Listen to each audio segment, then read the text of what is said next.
The Hawthorne estate loomed before me, its Victorian architecture casting long shadows in the late afternoon sun. For 10 years, I'd called this place home, lovingly restoring every inch of its historical grandeur alongside my late husband James. Now, barely 2 months after his tragic accident, I was being forced to leave. My name is Elena Chen, and this is the story of how I learned that some families will destroy everything to maintain their illusion of control. Mrs. Chen. Margaret Hawthorne's voice cut through my thoughts as I reached for the brass door handle. How kind of you to finally join us. I stepped into the grand living room, where the family had gathered for what they were calling an estate settlement meeting. Margaret sat in her late husband's leather armchair like a queen on her throne, her silver hair perfectly coiffed, her expression a masterpiece of practiced disdain. The room held memories of happier times, holiday gatherings, summer parties, quiet evenings with James in front of the fireplace. Now it felt like a courtroom, with Margaret as judge, jury, and executioner. "Elena, dear," she said, her voice dripping with false sympathy. "We've been discussing the future of the estate. Given the circumstances, we feel it's best if you find other accommodations. Immediately." I looked around the room. Thomas, James' younger brother, avoided my gaze, suddenly fascinated by his Italian loafers. Cousin Richard examined his manicured nails. Only James's sister Catherine met my eyes, her face a mixture of shame and resignation. "The circumstances?" I kept my voice level, though my heart raced. "You mean my husband's death?" "Let's be frank," Margaret continued, setting down her tea with precise movements. "You and James were married for what, 8 years?" 10, I corrected quietly. 10 years during which you convinced my son to pour money into renovating this house rather than investing in the family business. 10 years where you slowly isolated him from his proper social circles with your different background. The prejudice in her voice was barely veiled. To Margaret Hawthorne, my Chinese-American heritage had always been an unforgivable flaw in her son's choice of wife. "James loved this house," I said. "We both did. Every renovation was his choice, his vision." "Yes, well," Margaret's lips thinned. "The house belongs to the Hawthorne family, and now that James is gone, there's no reason for you to remain here." I thought of the hidden letter in my purse, received just last week from Herbert Morton, the family's longtime lawyer. "Actually, there might be something you should know. The deed is in the Hawthorne name," Margaret cut in sharply. "Our lawyers have reviewed everything. You have no claim here." I studied her face, seeing the slight tension around her eyes. She was worried about something. In 10 years of careful observation, I learned to read the subtle signs of Margaret Hawthorne's concerns. "Furthermore," she continued, pulling out a thick folder, "we've documented every questionable expense, every renovation cost that exceeded the approved budgets. The board of the Hawthorne Foundation is prepared to launch a full investigation into potential misuse of family funds." Ah, there it was, the threat she'd been building to. "You wouldn't want that kind of scrutiny, would you, Elena? All those contractors you hired, all those decisions you influenced James to make. It would be unfortunate if the authorities had to get involved." I thought again of Herbert Morton's letter, safely stored in my safe deposit box along with other carefully collected documents. For 10 years, I'd watched the Hawthorne family operate, seen how they wielded power and privilege like weapons. I'd learned their methods, their patterns. Most importantly, I learned from James about the family's darkest secrets, the ones that kept his mother awake at night. "Of course not, Margaret," I said softly. "I'll pack my things." Her smile was triumphant. "Wise choice. Security will escort you to collect your personal belongings. Everything else, of course, stays with the estate."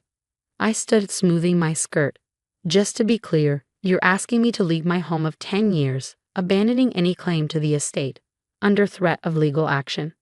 "Nobody's threatening anything," Thomas finally spoke up, his voice weak. "It's just better this way. Cleaner." I nodded slowly. "I understand, though I wonder what James would think of this." "James isn't here," Margaret snapped, her composure cracking slightly. "And we all know why, don't we? All those renovations you pushed for, all that construction. If you hadn't insisted on him being so hands-on with the work." The accusation hung in the air, ugly and venomous.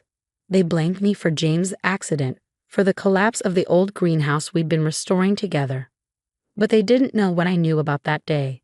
About the mysteriously weakened support beams, the missing inspection reports, the hurried cleanup before the insurance investigators arrived.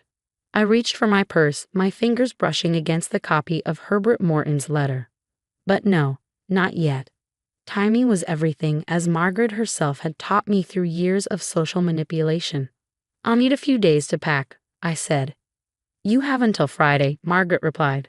"The security team will supervise. We wouldn't want any family heirlooms to accidentally find their way into your boxes." I walked out of the living room with my head high, past the family portraits lining the hallway. James's smile beamed down at me from a dozen frames, his eyes kind and determined. He'd always said his family would show their true colors eventually. "Just wait," he told me during one of our last conversations. "Everything will become clear after the reading of Dad's full will. Promise me you'll be patient until then." I promised, and now, as I climbed the grand staircase one last time, I smiled slightly. Because in 3 days, Herbert Morton would finally open George Hawthorne's complete will, including the sealed amendments only he knew about. Margaret thought she was orchestrating my exile. She didn't realize she was setting the stage for her own downfall. In my bedroom, I began carefully packing away 10 years of memories. Photos, books, the jade pendant James had given me on our first anniversary. Through the window, I could see Margaret in the garden, directing the gardeners with sharp gestures. My phone buzzed. A message from Herbert Morton. "Everything in place for Friday. All parties notified. Stay strong." I looked around the room that had been my sanctuary for a decade, remembering James's words the day we moved in. "This house has secrets, Elena. Dad made sure of that. When the time comes, you'll know what to do." The time was coming, and I knew exactly what to do. Friday morning dawned bright and clear, sunlight streaming through the stained glass windows of George Hawthorne's study. I sat quietly in the leather armchair where I'd spent countless evenings with my father-in-law, discussing history, architecture, and his beloved estate. "You understand preservation, Elena," he told me once, his eyes twinkling. "Not just of buildings, but of legacy. That's why James chose you. That's why I chose you too." At the time, I hadn't understood what he meant. Now, watching Margaret Hawthorne sweep into the study with her entourage of lawyers, I finally did. Herbert Morton sat behind the massive oak desk, his bow tie slightly crooked as always. The family lawyer had served the Hawthornes for 40 years, watching 3 generations navigate power, wealth, and betrayal.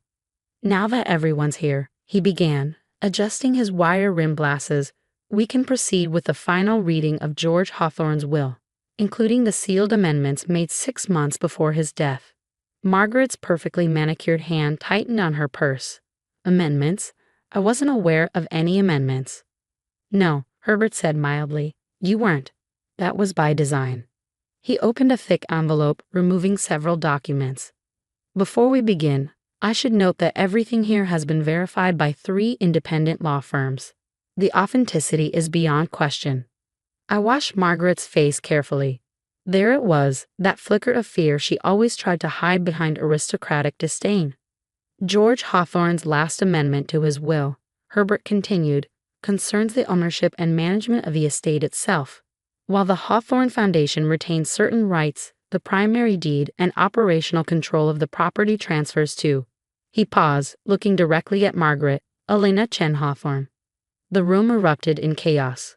Thomas jumped to his feet, spluttering incoherently. Richard's face turned an alarming shade of purple. But Margaret's reaction was the most striking. She went completely still, her face draining of color. "That's impossible," she whispered. Herbert held up a hand. "There's more. Mr. Hawthorne left a letter explaining his decision. Shall I read it?" Without waiting for a response, he began. "My dear family, if this letter is being read, then the events I feared have come to pass. Margaret, my beloved wife, your ambition has finally overcome your judgment.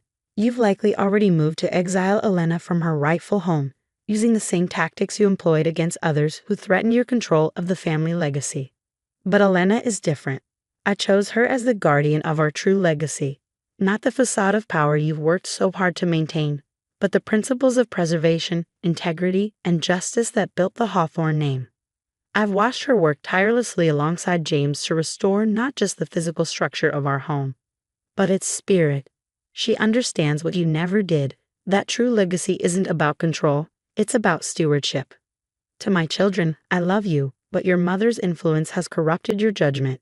The recent accidents at the estate, including the tragic loss of James, bear striking similarities to past incidents that were quickly buried under layers of legal settlements. Elena, my dear daughter-in-law, you hold in your hands now not just the deed to the estate, but evidence of decades of financial manipulation, covered-up accidents, and corrupt dealings. Use it wisely. Herbert set down the letter. There are several attachments detailing specific instances of misconduct, including he glanced at his notes, the tampered support beams in the greenhouse where James Hawthorne died. The accusation hung in the air like smoke. Margaret's composure finally cracked. You can't prove anything, she hissed. Those records were destroyed. Were they? I spoke for the first time, opening my laptop. James and I kept copies of everything. Every inspection report, every modification order, every hasty cleanup directive. Your mistake, Margaret, was assuming I was just the quiet foreign bride who didn't understand your world. I turned the screen to show security footage from the day of the accident, footage showing Margaret's trusted maintenance supervisor deliberately weakening the greenhouse structure. James knew, I continued softly. He discovered the pattern of sabotage, the way you eliminated anyone who threatened your control. That's why he asked his father to amend the will. That's why we documented everything. The police have already been notified, Herbert added. They're particularly interested in similar accidents over the past 2 decades. Margaret stood up, her aristocratic bearing crumbling. You can't do this. We're family. Family? I felt a cold anger rise in my chest. You blamed me for James's death. You tried to destroy my reputation. You threatened me with false accusations. That's not family, Margaret. That's tyranny. What do you want? Thomas asked, his voice shaking. I closed my laptop slowly. Justice. For James, for everyone else your mother has hurt. The estate will become what it should have been all along. A preserve for history and art, open to the public. The Hawthorne Foundation will be restructured with transparent oversight. And if we refuse, Margaret's voice was barely a whisper. Then every document, every video, every piece of evidence goes to the authorities. Your choice. The next few hours were a blur of signatures, legal declarations, and thinly veiled threats from Margaret's rapidly diminishing legal team. By sunset, I stood alone in George Hawthorne's study with Herbert. You played it perfectly, he said, gathering his papers. George will be proud. James too. I touched the jade pendant at my neck, thinking of James's smile, his unwavering faith in justice. They knew, didn't they? Both of them. They knew it would come to this. Herbert nodded. They knew Margaret would show her true nature after James's death. They knew you were the only one strong enough to stand against her. 1 year later, the Hawthorne Estate Heritage Center opened its doors on a perfect spring morning. Hundreds of visitors wandered the restored grounds, admiring the architecture, the gardens, and the new museum dedicated to local history. Margaret had retired to a distant cousin's estate in Europe, her carefully constructed empire of fear dismantled by the truth she tried so hard to bury. Thomas and Richard had signed agreements relinquishing their roles in the foundation in exchange for immunity from prosecution. I stood in the restored greenhouse, now a magnificent conservatory filled with rare plants and historical exhibits. A plaque honored James's memory, not as a victim, but as a visionary who believed in preserving beauty and truth for future generations. Catherine, the only family member who'd supported me, now helped manage the estate's educational programs. You've created something remarkable, she said, joining me by the koi pond. This is what the estate should have been all along. My phone buzzed. A message from our new head of security. Another Hawthorne property had been discovered, one Margaret had kept hidden for years. More secrets to uncover, more truth to preserve. I smiled, touching the wall James and I had rebuilt together. Want to help me restore another piece of history? Catherine grinned. Always.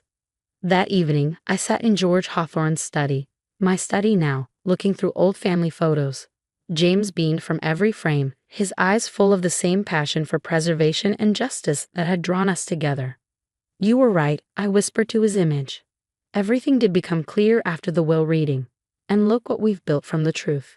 The setting sun painted the room in amber light, warming the oak panels James and I had restored by hand. Outside, the last visitors strolled the grounds, taking pictures, making memories, enjoying the beauty we'd fought to preserve. Margaret had tried to cast me out, thinking she was protecting her family's legacy. Instead, she triggered the revelation of its true inheritance, not the power she'd hoarded, but the principles she'd abandoned. Now the estate stood as a testament to a different kind of legacy, not one of control and fear, but of preservation and truth. Every restored room, every open door, every shared story was a quiet victory over those who would bury the past to maintain their power. James would have loved it. George too. Their vision finally realized through the very qualities Margaret had scorned: patience, dedication, and the quiet strength to stand for what's right. As darkness fell, I locked up the study and walked through the grand hallway, now lined with historical photographs and educational displays. Tomorrow would bring more visitors, more stories, more opportunities to build something meaningful from the ashes of deception. The jade pendant caught the last ray of sunlight, reminding me of another lesson James had taught me. True revenge isn't about destruction. It's about transformation, taking what others would destroy and making it into something beautiful. That's exactly what we'd done with the Hawthorne estate. And that, more than any legal victory or public vindication, was the sweetest revenge of all. The end.